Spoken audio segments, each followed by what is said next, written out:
Welcome to our video on the use of show me to. This phrase is incredibly useful in many situations.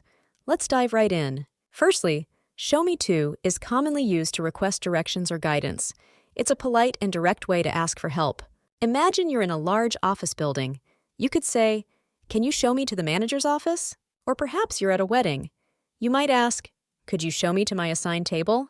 If you find yourself in a hospital, you could say, "Please show me to the emergency room." Traveling in a foreign city?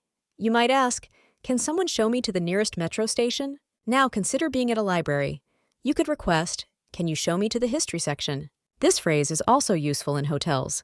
Simply ask, "Could you show me to my room?" In summary, show me to helps you navigate unfamiliar places. It's a versatile phrase that enhances communication. Practice makes perfect. Try using show me to in different scenarios. We hope this video helps you feel more confident in using show me to. See you next time. Thanks for watching. Remember to like, subscribe, and turn on notifications for more language tips and tricks. See you in the next video.